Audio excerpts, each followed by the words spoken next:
నమస్తే, welcome to I dream social spotlight with కవిత.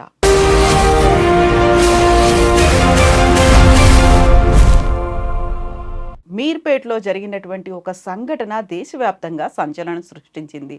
అతి కిరాతకంగా, క్రూరంగా భర్త భార్యను చంపినట్టుగా వార్తలొచ్చాయి. అయితే ఇందులో ట్విస్టుల మీద ట్విస్టులు కనిపిస్తున్నాయి. పోలీసులు మాత్రం కేవలం మిస్సింగ్ కేస్‌గా మాత్రమే నమోదు చేసి దర్యాప్తు చేస్తున్నారు. యాక్చువల్‌గా అంత కిరాతకంగా నేను చంపాను, ఆధారాలుంటే పట్టుకోండి అంటూ భర్త చెప్తున్నాడనే వార్తలు వినిపిస్తున్నాయి. ఓవరాల్‌గా సమాజం ఎందుకింత క్రూరంగా, కిరాతకంగా మారిపోయింది? ఇలాంటి మనుషుల్ని మనం ఎందుకు చూస్తున్నాం? మనతో పాటుగా ఉన్నారు సోషల్ యాక్టివిస్ట్ కృష్ణకుమారి గారు.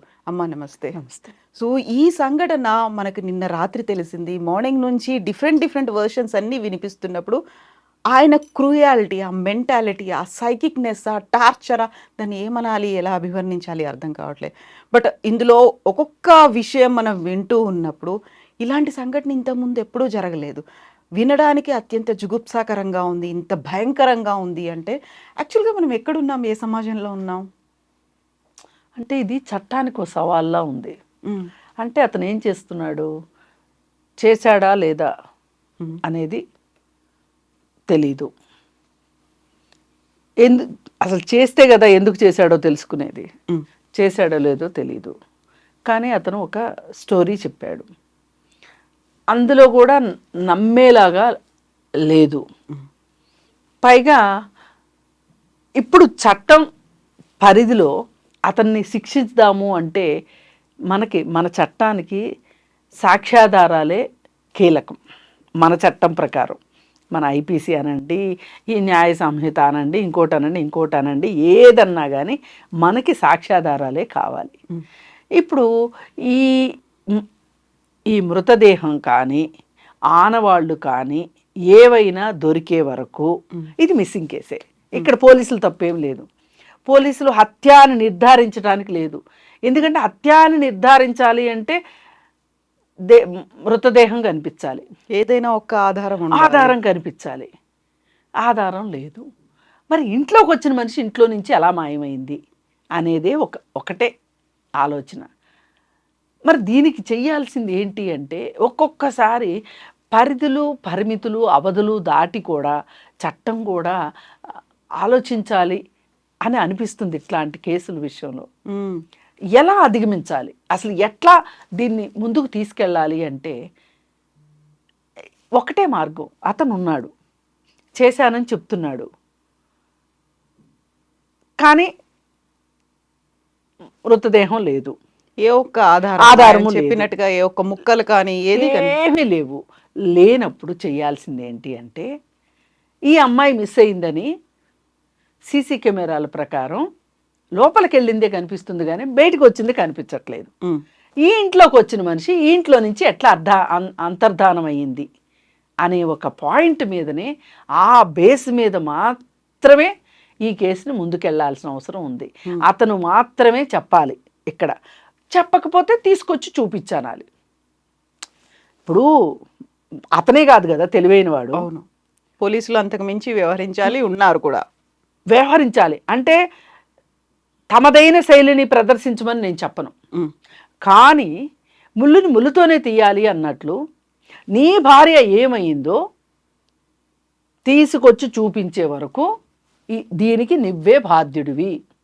ఎందుకంటే ఇంట్లోకి వచ్చింది మనిషి, ఇది సాంకేతిక ఆధారం, దీన్ని ట్యాంపర్ చేయటం అవ్వదు. ఇప్పుడు ఆమె వచ్చినప్పుడే సీసీటీవీ పనిచేసింది, ఆమె బయటికి వెళ్ళేప్పుడు కనిపించలేదు అని కాకమ్మ కథలు చెప్తే కుదరదు. అందుకని ఖచ్చితంగా అతను చెప్పాలి. ఇతనికి ఇప్పుడు అతని మనస్తత్వం ఏంటి అనేది ఇక్కడ కీలకమైన ప్రశ్న. అతని మనస్తత్వాన్ని ఎనలైజ్ చెయ్యాలి, విశ్లేషణ చెయ్యాలి. విశ్లేషణ చేస్తేనే అసలు ఇతను ఎట్లాంటి మనిషి. ఇతనికి అబద్ధాలు చెప్పి రెండో వాళ్ళని నమ్మించి వాళ్ళు నమ్మారు అనేదాన్ని, నమ్మారు అన్న మాట వీళ్ళకి చాలా సంతోషాన్ని ఇస్తుంది. అది ఒక ప్లెజర్. నేను ఎలాంటి కాకమ్మ కథలు చెప్పినా ఎదుటి వాళ్ళు నమ్మేస్తున్నారు. నిజం చెప్పా, నిజం అన్నారు. అబద్ధం చెప్పా, సరే అన్నారు. నా దగ్గర నుంచి ఏమీ రాబట్టలేకపోతున్నారు. ఏదైనా ఇక్కడ నేనే గెలిచాను అనే మనస్తత్వం అతనిది అని అనిపిస్తుంది. ఇలాంటి మనుషులు ఉంటారు, బురుడీలు కొట్టిస్తూ ఉంటారు. అయితే ఇలా ఇది ఖచ్చితంగా ఒక్కవేళ అతను చేయలేదు అనుకోండి, ఇంత కథ ఎందుకు చెప్పాడు, ఇంత స్టోరీ ఎందుకు చెప్పాడు? అందుకే నేను అతను ఒక మానసిక రోగి అని చెప్తున్నా. అతను ఒక ప్లెజర్ని అనుభవిస్తున్నాడు. ఇప్పుడు ఈ చుట్టూ వాళ్ళు ఇంతమంది మాట్లాడుకుంటున్నారు నా గురించి, ఇంత పేపర్లో వస్తుంది, ఇంత టీవీలో వస్తుంది, అసలు నేననేవాడిని నన్ను ఎంతమంది నా గురించి మాట్లాడుకుంటున్నారు. దీని పర్యవసానాలతో పని లేదు వాళ్ళకి. ఈ ప్లెజర్ని అతను అనుభవిస్తున్నాడు. ఈ ప్లెజరే అతనితోటి పని చేయించింది. ఖచ్చితంగా ఏదో చేసి ఉంటాడు, ఇతను చెప్పిన ప్రకారమే చేసి ఉండకపోవచ్చు, ఏదో అయితే అతనే చేశాడు. అతనికి తెలియకుండా ఆ భార్య అంతర్ధానం అయ్యే పరిస్థితి లేదు. అయితే దీనికి కావాల్సింది ఏంటి అంటే అతని తల్లిదండ్రుల్ని, ఈమె తల్లిదండ్రుల్ని, ఈ పిల్లల్ని ఇతన్ని కాసేపు పక్కన పెట్టేసి వాళ్ళందరితోటి ఇంటర్వ్యూన్ కావాలి, వాళ్ళందరితో మాట్లాడాలి. అసలు ఏంటి ఇతను చిన్నప్పటి నుంచి ఎలా ఉన్నాడు, పైగా ఇతని గురించిన ఇన్పుట్స్ తీసుకోవటానికి ఇతనిని ఐసోలేట్ చెయ్యాలి. ఇతనికి బాహ్య ప్రపంచంతో సంబంధం లేకోకుండా ఒక చోట ఉంచాలి. అతన్ని ఉంచి, ఇది పోలీసులు చేయొచ్చు చట్టం ప్రకారం. మేము అతను అనుమానితులను కూడా అరెస్ట్ చేయొచ్చు. అవును, హత్య చేశాడని కాదు, ఆమెను మాయం చేశాడు, ఇంత కథ చెప్పినందుకైనా అతను లోపల పెట్టొచ్చు. లోపల పెట్టి ఈ విచారణ అంతా అవుట్ సైడ్ విచారణ చెయ్యాలి. చేస్తే ఎక్కడో ఒక చోట ఇతని మనస్తత్వం దొరుకుతుంది. దాన్ని ఆధారంగా చేసుకొని ఇతనిని విచారించి, ఇది మనోవిశ్లేషణ చేస్తే తప్పితే అందదు. అతని మనసులో అతనికి తెలుసు ఏం చేశాడనేది. కాకుంటే అమ్మా, ఇంత పెద్ద స్టోరీ అల్లి ఇంతమందికి ఇన్ని రకాలుగా చెప్పాడు కాబట్టి ఇప్పుడు అక్కడ తల్లి చనిపోయింది, తండ్రేమో ఇంత క్రూయల్గా బిహేవ్ చేశాడనే వార్తలు ఆ ఇద్దరు పిల్లలకి తెలుస్తున్నాయి. తల్లి తిరిగి రాదు, ఏమైందో తెలియదు, తండ్రేమో ఇలాంటి పని చేశాడు. ఎంత చిన్న పిల్లలమ్మా, వాళ్ళ మైండ్ సెట్ ఎలా ఉంటుంది, వాళ్ళు ఎలా పెరుగుతారు. చాలా బాధాకరం అమ్మా, చాలా బాధాకరం. పైగా అతను సైన్యంలో పనిచేసి వచ్చాడు. ఇప్పుడు DRDOలో అతను ఏదో సెక్యూరిటీ దీంట్లో ఉన్నాడు. సైన్యంలోకి వెళ్ళారు అంటేనే ఒక రెస్పెక్ట్ ఉంటుంది. నిజంగా మనకి మామూలుగా రెస్పెక్ట్ ఉంటుంది, కానీ సైనికులు ఎలా ఉంటారు, వాళ్ళ మనస్తత్వం ఎలా ఉంటుంది అంటే, నేను అందరినీ అనట్లేదు, కొందరు ఆ ఒత్తిడికి, ఆ ఆర్డర్లీ వ్యవస్థకి మానసికంగా వాళ్ళు ఎలా ఉంటారు అనేది కూడా ఒకటి ఆలోచించుకోవాల్సిన విషయం. ఇతను వృత్తి వల్ల కూడా ఇతని ప్రవృత్తి మారే అవకాశం ఉందా అనే కోణంలో కూడా ఆలోచించాలి. దీనికి ఈ పరిష్కారం ఏంటి అంటే, మానసికంగా సరిగా లేని వ్యక్తులు కుటుంబ సభ్యుల పట్ల ఎలా ప్రవర్తిస్తారు, వాళ్ళ వల్ల ఏ విధమైన ప్రమాదం ఉంటుంది అనేది ఖచ్చితంగా ఒక రీసెర్చ్ జరగాల్సిన అవసరం ఉంది. ఈరోజు ఇవాళ మానసిక ఆరోగ్యం గురించి ఒక అవగాహన సమాజానికి రావాల్సిన అవసరం ఉంది. మన అబ్బాయే కదా, మన అమ్మాయే కదా, మన అమ్మాయిని మనం బయటేసుకుంటే ఎట్లా, మన అబ్బాయిని మనం బయటేసుకుంటే ఎట్లా అని ఏ తల్లిదండ్రులు ఆలోచించొద్దు. మీ పిల్లల్లో మీకు ఏదైనా ఒక అపసవ్యత కనిపిస్తే వెంటనే వాళ్ళకి ఒక సైకాలజిస్ట్తోనూ సైకాట్రిస్ట్తోనూ ఒక ఇంటర్వెన్షన్ తోటి వాళ్ళ మనస్తత్వాన్ని మార్చే ప్రయత్నం చెయ్యండి. ఇప్పుడు ఈ కేసులో కూడా మనకి వాళ్ళ అమ్మా నాన్నతో ఒక సైకాలజిస్ట్ మాట్లాడితే చాలా తెలుస్తుంది. ఈ అమ్మాయి ఈరోజు హఠాత్తుగా ఇతను ఇంత దురాగతం చేస్తాడంటే నేను నమ్మను. హఠాత్తుగా ఇంత స్టోరీ అల్లి చెప్తాడు అంటే నేను నమ్మను. క్షణికావేశంలో జరిగింది అనడానికి ఛాన్సే లేదు. ఇతని మనస్తత్వం యొక్క బాధ, ఒక ఆవేదన, ఒక కష్టము ఆ అమ్మాయి తల్లికి చెప్పుకోకుండా ఉండదు. తల్లికి కాకపోతే తండ్రికి, లేదంటే బ్రదర్స్కో, ఎవరో ఒకరితో ఆమె చెప్పుకోకుండా ఉండే ప్రసక్తే లేదు. అలాంటప్పుడు అసలు ఇతను ఏంటి, ఇతను ఇప్పటి వరకు ఏం చేశాడు, ఏం చేసి అతను ఫైనల్గా ఈ కథ చెప్తున్నాడు, ఇది కథ వాస్తవమా? ఇప్పుడు ఇది కథ అనుకోండి, మనిషేది. ఇదే కథ అయినప్పటికీ కూడా ఇంత ఆలోచన వచ్చిందా, ఇంత క్రూరమైన కథ అల్లేటువంటి ఆలోచన అవసరం వచ్చిందా? ఒకవేళ చేతలే చేశాడు అంటే అది ఇంకా ఎంత దుర్మార్గం. ఖచ్చితంగా చేస్తుంటాడమ్మా. ఆ అమ్మాయిని ఏమీ చేయకుండా అమ్మాయి ఎందుకు బయటికి రాదు చెప్పండి? ఎక్కడ మాయమైపోయింది? ఎక్కడ మాయమైపోతుంది? ఇలా ఇతన్ని అనుమానితుడిగానే చూడండి, పోనీ నిందితుడిగా చూడకపోయక్కర్లేదు, అనుమానితుడిగా చూసి అతన్ని మీ దగ్గర ఉంచుకుని విచారించండి. లేదు అవసరము అనుకుంటే సైకో అనాలిసిస్ టెస్ట్ చేయించండి. దొరకని ప్రశ్నే ఉండదు, ఒక చోట కాకపోతే ఒక చోట దొరుకుతాడు.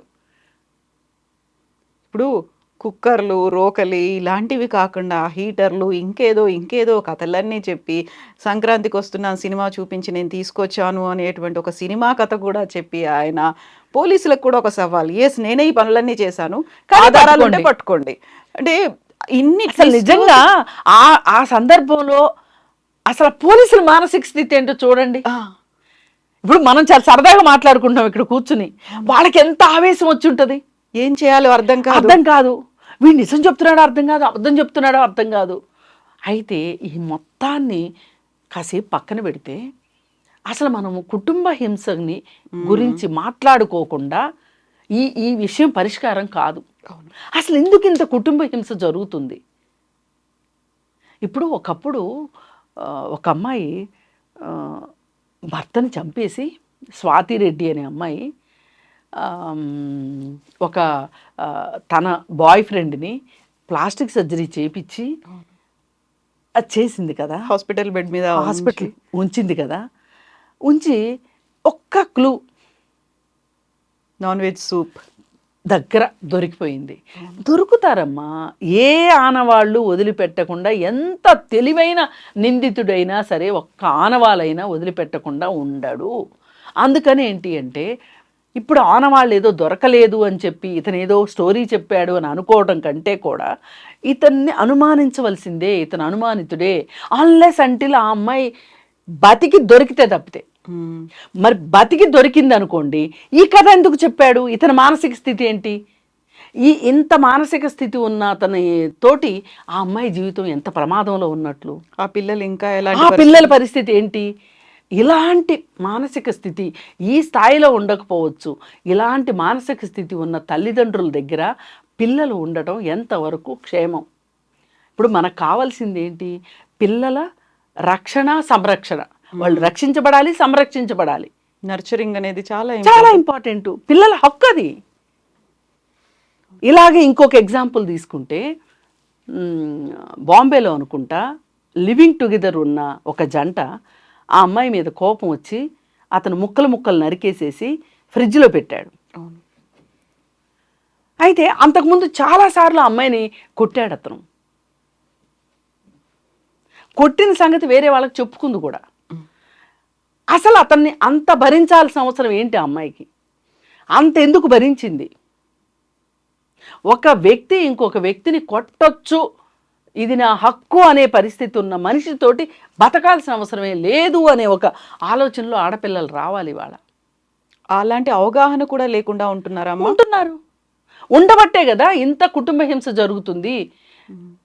ఏం ఆలోచిస్తారు? ఎంతకి అమ్మో ఎంత కష్టపడి పెళ్లి చేశారు అమ్మా నాన్న, పరువేమైపోతుంది, ఇప్పుడు నేను బయటకు వచ్చేస్తే నా సంగతి ఏంటి, ఒకవేళ పిల్లలు ఉంటే పిల్లల సంగతి ఏంటి, ఇన్ని ఆలోచిస్తారు కదా. నేనంటాను, అసలు మీరంటూ బతికుంటే కదా, మీ బతుకుకే ప్రమాదం అంటే ప్రతి భర్త చంపేస్తాడని నేను అనను, కానీ మీకు ఏ విధమైన అనుమానం వచ్చినా సరే మీరు ధైర్యంగా నిలబడి వాళ్ళని, అది మానసిక సమస్య, ఆర్థిక సమస్య, ఇంకొకట ఏంటి అనేది అనలైజ్ చేసుకోగలిగిన తెలివితేటలు ఆడపిల్లలకు ఉండాలి. అందుకే ఇంతంత డబ్బులు ఖర్చు పెట్టి పెళ్ళిళ్ళు చేసే ముందు మీరు ప్రీమ్యారిటల్ కౌన్సిలింగ్ చేయించమని చెప్తున్నాం. ప్రీమ్యారిటల్ కౌన్సిలింగ్ అవ్వలేదు, మీ ప్రీ వెడ్డింగ్ షూసే చేసుకుంటాం అంటున్నారు, ఓకే చేసుకోండి, తరువాత అయినా సరే మ్యారిటల్ కౌన్సిలింగ్కి మ్యారిటల్ కౌన్సిలింగ్కి వెళ్ళండి, ఫ్యామిలీ కౌన్సిలింగ్కి వెళ్ళండి. ఉమ్.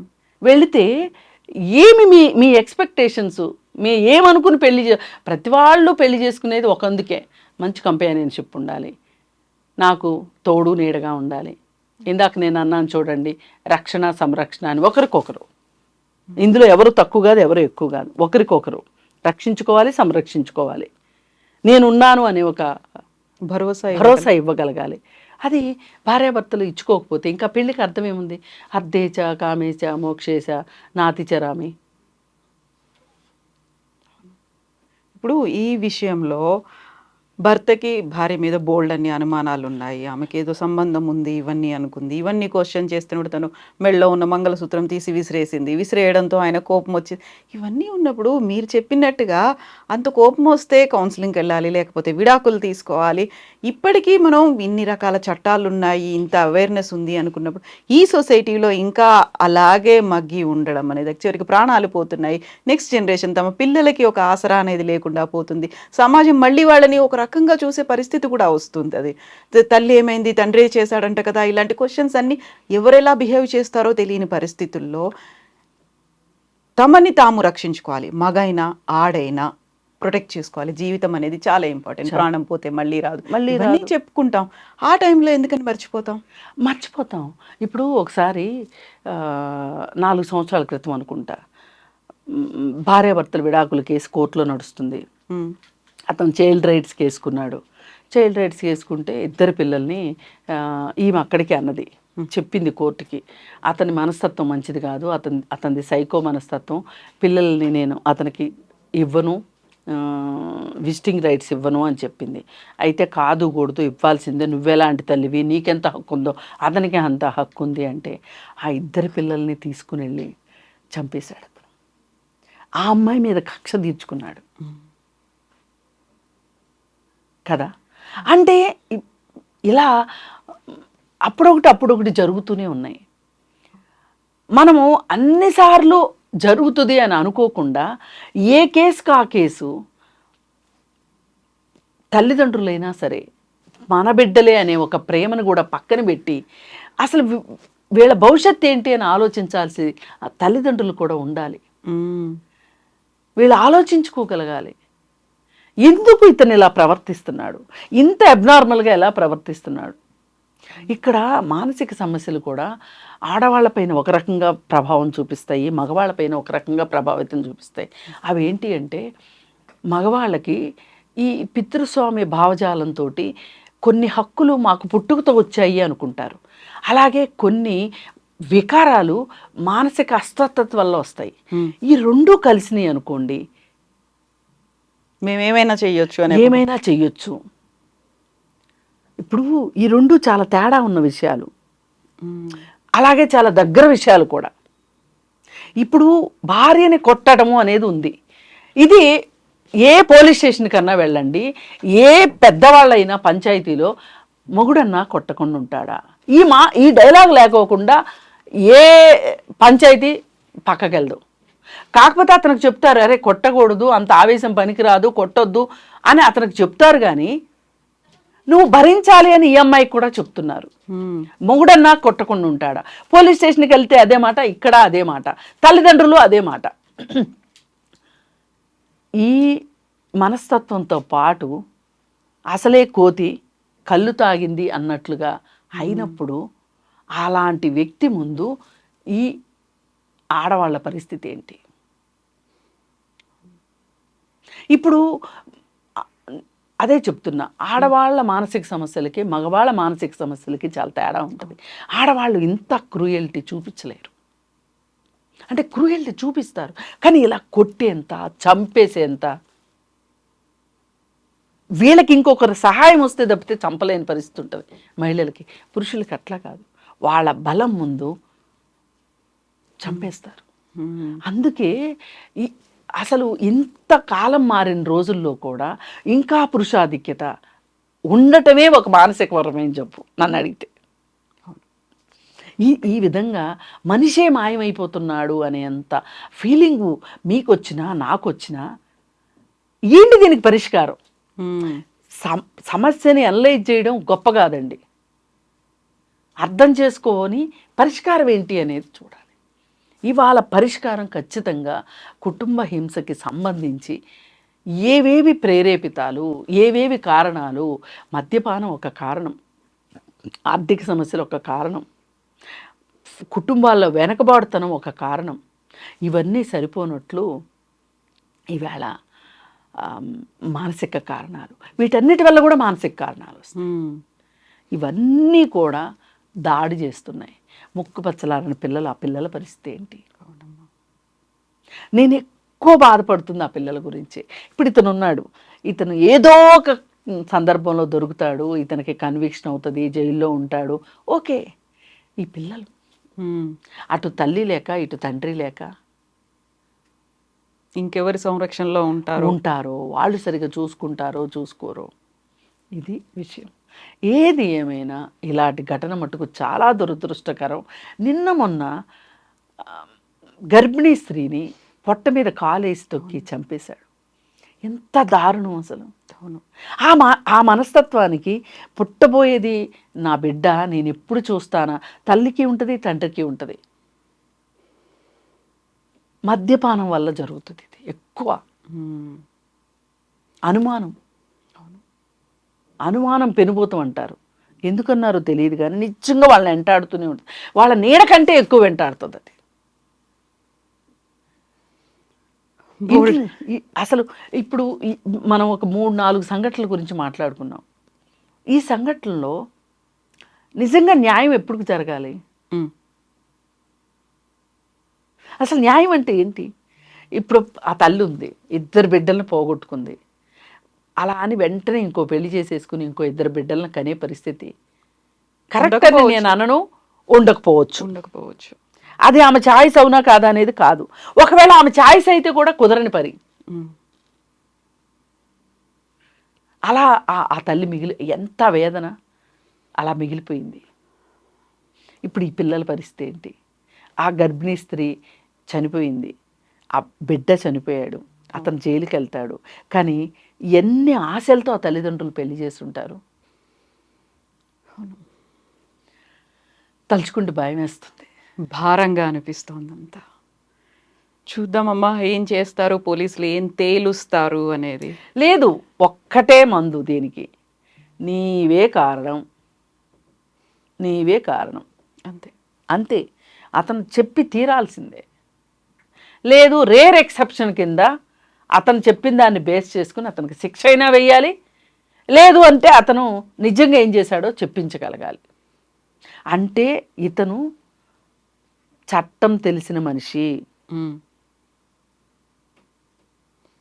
మనకు అర్థమవుతుంది. అంటే ఒక రకమైన notorious criminal mentality, criminal mind set ఉంది ఇతనిలో. చూద్దామమ్మా మళ్ళీ డెవలప్మెంట్స్, ట్విస్ట్లు, టర్న్స్ ఎలా ఉంటాయో. థ్యాంక్ యూ సో మచ్ అమ్మా. Thank you.